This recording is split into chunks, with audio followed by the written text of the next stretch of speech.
Halo Mas Bro, jumpa lagi dengan saya Sota dari Banyuku Channel. Waduh, seger banget Mas Bro. Ini kita ada di kebun ya, di kebun saya nih Mas Bro. Dan kebetulan weekend ini saya libur dan juga bisa berternak udang ya, yang sering saya update di dalam konten-konten saya di Banyuku Channel tentunya.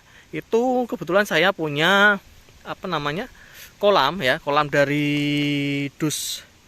kardus ini ya. Ini kardus atau styrofoam ya, styrofoam kotak seperti ini. Kemudian saya isi udang hias dan juga ikan gapi ya. Ikan gapi jenisnya yang gold platinum ya Mas Bro ya. Dan di sini ada beberapa tanaman air seperti ganggang air seperti ini Mas Bro. Ini ya, ini ganggang air, tanaman akuatik. Kemudian ada juga kapu-kapu mini seperti ini Mas Bro. Kemudian saya kasih udang hias, red cherry dan yellow cherry. Kemudian ada juga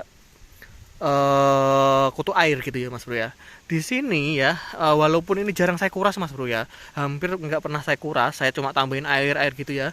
Di sela-selanya itu ada lumutnya seperti ini. Cuma untuk airnya itu jernih Mas Bro. Ini warnanya kuning karena memang sering kejatuhan daun-daunan dan jarang disifon. Jadi warnanya di dasarnya itu kuning kayak teh. Tapi aslinya ini bening banget Mas Bro. Nah, hasil dari budidaya saya, budidaya untuk udang hias, kemudian ikan gapi, itu sudah membuahkan hasil kurang lebih dalam jangka waktu 1 bulanan Mas Bro. Nah, hasilnya seperti apa? Ini. Nah, ini saya sudah kumpulkan ya. Di sini ada banyak banget anakan udang seperti ini nih. Ini anakan udang red cherry ya.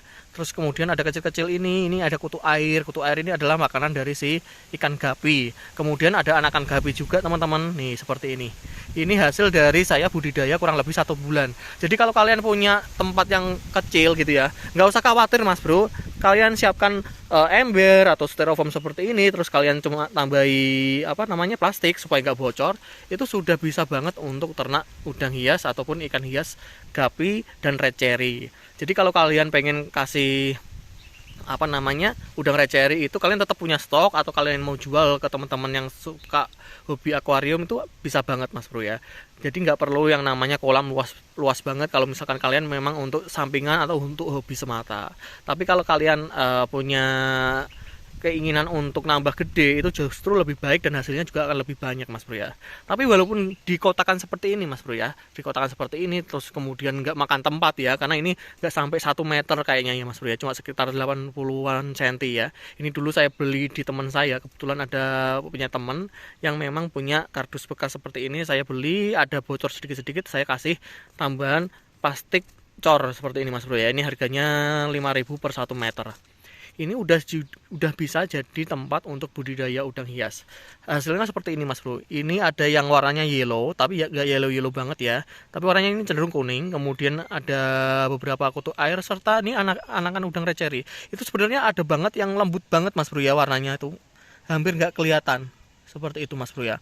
Kemudian ada keong-keong hama ini sebenarnya bisa dikatakan hama kalau untuk di akuarium atau aquascape, karena dia akan merusak pemandangan akuarium kita. Cuma kalau di dalam kolam seperti ini Mas Bro, itu nggak hama-hama banget. Justru membantu ketika saya kasih pakan udang secara berlebihan atau pakan gapi secara berlebihan, mereka akan berfungsi untuk menghabiskan itu daripada nanti jadi amonia dan menjadi racun bagi makhluk hidup seperti udang kemudian ikan. Itu mereka akan bantu menghabiskan dan membuat kolam kita bersih dari amonia.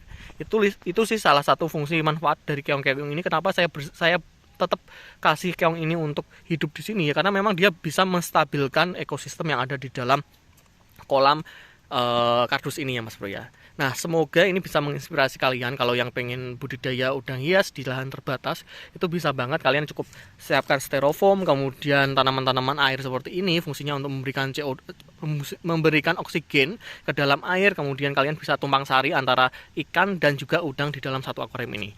Nah, itu aja Mas Bro. Kalau kalian ada pertanyaan serta butuh penjelasan lebih lengkap lagi, silahkan komen. Nanti saya akan buatkan videonya secara terpisah untuk step by step membuat kolam seperti ini Mas Bro ya. Sampai jumpa di video selanjutnya. Salam Banyuku Channel.